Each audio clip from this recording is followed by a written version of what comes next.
Hey everybody, and welcome to the next episode of Bastock and Bachelor Bullshit Busters. I'm Simon Batchelor, I'm Adam Bastock. and this week we are going to be answering the question: Are Google Shopping ads free? So, Adam, for those people out there who might not know, can you tell us a little bit about what shopping ads are and where you might come across them? Yeah, so Google Shopping ads are typically they'll only appear on product-based searches. So if you search for like red cushion, or if you search for like double bed or something like that, at the top of search, either on mobile or desktop. On desktop, it sometimes appears at the right-hand side. It will be a carousel kind of type grid of different products. So Google will be trying to find other products that it thinks is relevant and then matching them to your search query and then displaying them in either a row or grid format to the right hand side. They're quite varied and they can be quite useful in terms of browsing because they might kind of give results slightly different to what the search does down below. And they're quite good for scrolling through and just being able to browse a wide range of products. There's been quite a bit of confusion, well, not confusion, there's been an announcement recently about Google Shopping ads becoming free. And that has caused a lack of clarity, shall we say, in terms of what that actually means, because I think people have gone, oh, great, Google Shopping ads are free, which is not an untrue fact, but nor is it exactly true either, because essentially Google Shopping ads, they appear at the top of the page or at the right-hand side on most search results, but they also appear as a tab under the kind of navigation bar under Google where you've got images and places, and then there's one for shopping. If you click on that, it will then give you a full page set of results and a full grid of different products, in the same way that if you click on images, it then also brings up more images. It is only within that page that Google Shopping ads will then become free. Google ads, we'll go on to how it kind of works later and how the kind of the more structural system of getting ads running works. But essentially, Google will be pulling in your ad content and then only displaying it on that page for free. In terms of the majority of clicks that occur will be on the ads that appear on the top bar or in the right-hand panel. They will still be paid. As far as I'm aware, at this moment in time, they Yeah, will that's still be correct. paid. Yeah, So while Google Ads are becoming free, it is in a very limited and specific capacity, and they will only be becoming free on that shopping page where if someone searches for a product and then happens to click on that tab, and then they happen to scroll down far enough to find the free one and click on it, then it's free. yeah. I mean, I think it worked as a PR exercise for Google Shopping ads because we've Absolutely. certainly seen like an increase in the number of inquiries we've had for Google Shopping ads since they've announced it's going to be free.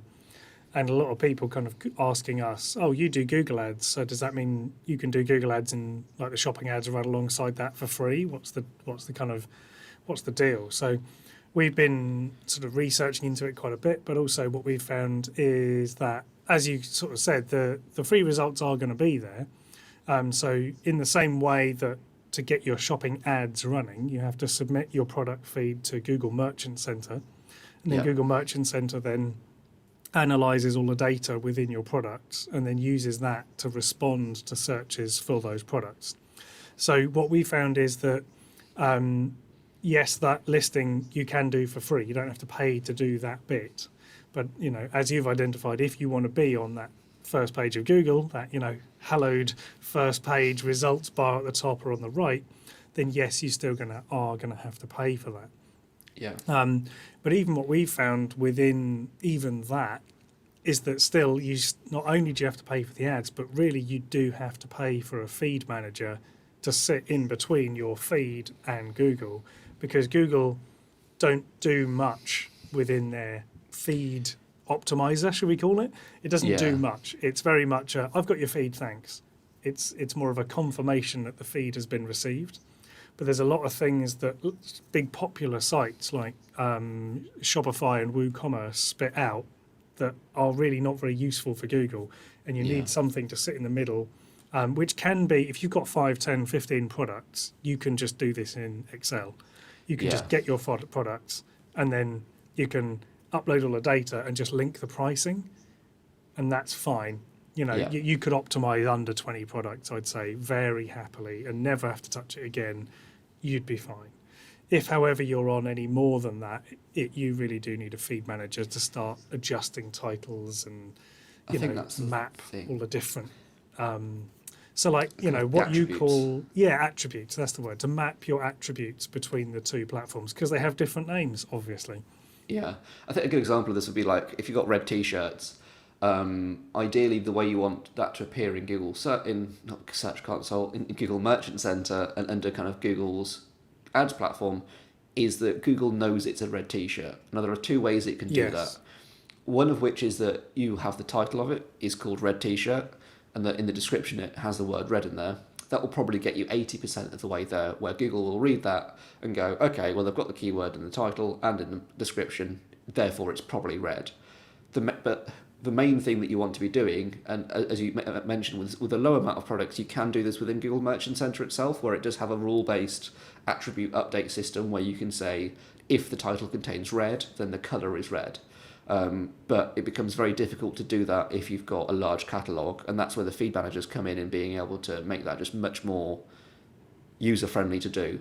But essentially, with that red attribute, there is a field within Google Merchant Center or within the kind of the Google Ad platform that is called color, and where you can define what color it is, and then it will use that information to filter and to manage that data. So you might have one t-shirt that's got 10 different colors with it, and therefore you want to be able to tell Google that every different variant of that t-shirt is a different color. And you can do that either through extremely complex rule-based match systems or through a feed manager. But either way, you want to be doing that rather than just plugging it in and going, well, it's close enough. Because that t-shirt might be red might not be the defining characteristic. It might have a design or a print on it, and it happened to be red. And therefore, you want to be able to tell it it's a red t-shirt with a print on it. And, immediately you can see, and if you're kind of a little bit confused already, this is the problem with Google Shopping, is it is not an easy platform to get in on. And this is just in getting it set up. This isn't in optimizing it to actually drive you meaningful sales. This is purely just to get yourself up and running. And I think if you are looking at kind of Google Ad agencies and freelancers, you need to make sure and kind of check that they actually have experience in Google Shopping before you hire them to do it. Because Yes, definitely. I've definitely been sat in meetings before, back when I was employed, and kind of asked about Google Shopping and Merchant Center, and people have just looked back and gone, well, I'm sure we can manage it. And it's like, immediately that makes me a bit scared because you don't know, you've not used it before in the kind of the nuances of it. So definitely do your due diligence on that side of Yeah. things, with making sure that people know what they're doing. Well, because it is a totally different thing. I mean, Google search different ads, beast. display network, YouTube ads, all of that stuff is, there's a whole level of expertise there, and shopping is a whole different ball game. It's highly automated. There's very little to do within the Google Ads platform beyond just set the budget. The rest Yeah. of it is all in the feed. That is where everything happens. And within that, you've got certain other little tweaks and things you can do. But to be honest, it's automated bidding. There's no keywords, there's no negative keywords. It's all audience based. It's, you know what I mean? There's just the world of bidding for shopping is totally different to all the other Google Ads areas. And if someone is having a look around to see if they can manage it, because it can't be that different, by the same token, someone who manages Google Ads could also run Facebook ads, because they can't be that different, right? Yeah, exactly. It's that level of difference, I would say. So make sure, if you are looking for help, that the person you are talking to actually has run them before. If you are not quite at the level of needing help yet, then I would recommend using a company called Shoptimize. They run a feed management service that sits in between your WooCommerce or your Shopify store and Google Ads, and they can really help. Their software really helps you manage and optimize your feed. It does a bulk of the heavy lifting for you. You're still going to need, I would say, someone who does this all the time to really optimize it. But if you want to get started, you can't go wrong with Shoptimize. They're really, really helpful. We use them on our campaigns, and we've been very impressed with them. Their support's absolutely superb. It is a paid service, obviously, because you're getting a lot of expertise on the other end of that support line, and the setup assistance is really good. But as with all these things, you should be measuring your ROI. So people who say, "Oh, well, I don't want to spend any more money," it's just like, well, that clearly is just because your margins aren't good enough, and B, you must be not measuring your ROI, because you should be able to measure. Yeah, you put £10 in and you make £90 back. If you can't measure that, then you shouldn't be spending money on ads at all, let alone thinking of shopping ads, I would say. And I think that's definitely kind of a prerequisite with Google Shopping ads, is that you need to know ideally your kind of margin, kind of margin on goods sold, Yeah, and cost of goods sold. Sorry, your cogs. Yeah, Yeah, and suddenly you're kind of in a territory where you need to be fairly established as an e-commerce company to have those kind of metrics and to just have been running long enough to be able to gather that data. So definitely try and fill in your costs into Shopify if you're running on that, and kind of make sure that field's all there, and make sure that you are prepared to spend the time and money to kind of, I think it is more time almost with Google Shopping initially, because you just set the budget and you can run it quite successfully with a low budget. I don't think that's necessarily the case, but you can. Yeah, it just means that you need to have someone who knows what they're doing, managing it to kind of get the most out of that budget. So just to take a step back here and give a very quick example on how Google Shopping and Google Search ads differ. If I'm selling red t-shirts and I want to appear a position number 1 for someone typing in red t-shirts, that's quite a straightforward thing to do. I can basically bid a certain amount of money on the exact keyword, or the kind of broad keyword, or the phrase, depending on how specific I want to get, red t-shirt. So someone types in red t-shirt, and only if they type in exactly that term will I appear. That's search ads. Quite straightforward. There's more complexity to kind of getting it working well, but that is basically how it works. With Google Shopping, you are taking your product and kind of you're taking your page and product description and going, here Google, this is a red t-shirt. I would like you to sell it to the people who are looking for a red t-shirt. And then your trust is in their hands to kind of match it up with a customer. And so someone searching for maroon t-shirt, or someone searching for pink t-shirt or t-shirt, it might start appearing for those terms. You can start negative matching those terms, but only once it started appearing for them. You cannot predictively negate those terms, and therefore there is quite a high chance, and I've had this because I run a Google Ads shopping campaign for an electric bike company, where people are searching for irrelevant electric bike type terms, such as conversion kits, or they want 1,000 watt like really illegal ones, and just there's a load of.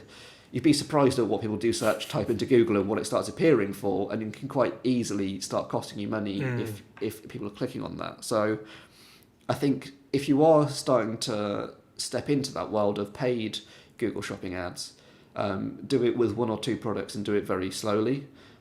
Make sure you've got all your data there, and make sure you've got as much of that kind of cost and profit information in there as you can, as well as attributes such as colour, size, weight, blah, blah, blah. Again, as much as you can, really.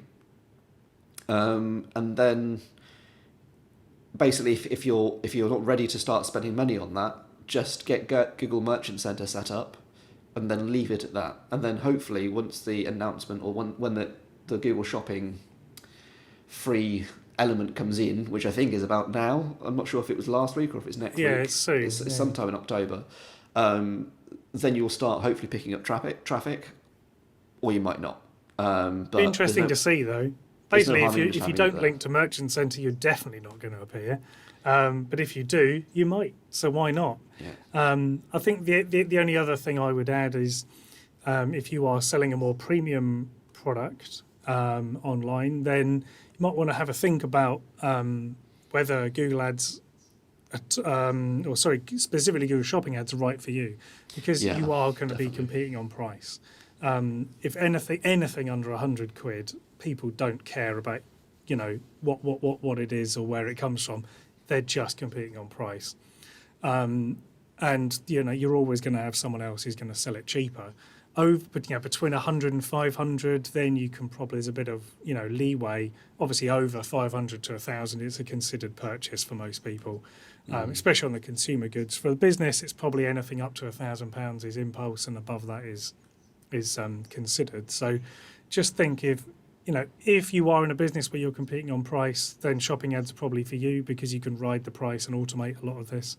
But if you are trying to charge a premium because you add an extra service on top of something you're selling, people don't see that in Google Shopping ads. So, for example, if your product comes in a special pot or a special box or has a special magic bolt that comes with it that people only find out when they get to your landing page, you're not going to get enough people to your landing page because you're going to be at the bottom of the price list. So even then, you're bidding for, you're paying for impressions but not getting the clicks, and there's a lot to deal with. We have a client who has a situation similar to this, where their product comes in a premium thing, and none of the other sellers do that. So they're already competing on price in a non-consistent market. If, however, you're just box shifting, then I'd be amazed whether you've got the margin to run shopping ads in the first place. If you do, then do get in touch and tell us what you're selling, because I'd love to know what it is. I think the one thing where I've seen it work really well for one of my clients was that basically they changed one of their prices to be £10 lower than the cheapest other retailer on the market for a product that was very high in demand. And within about a week, we started making quite a lot of money on that term, which we could only sustain for a short time because stock was quite limited. But it was that because it is so price driven, if you can afford to be the cheapest and still make a profit, it can work out quite well for you. Yeah. But I think we only did that because we knew that we could afford to do that on a very specific product.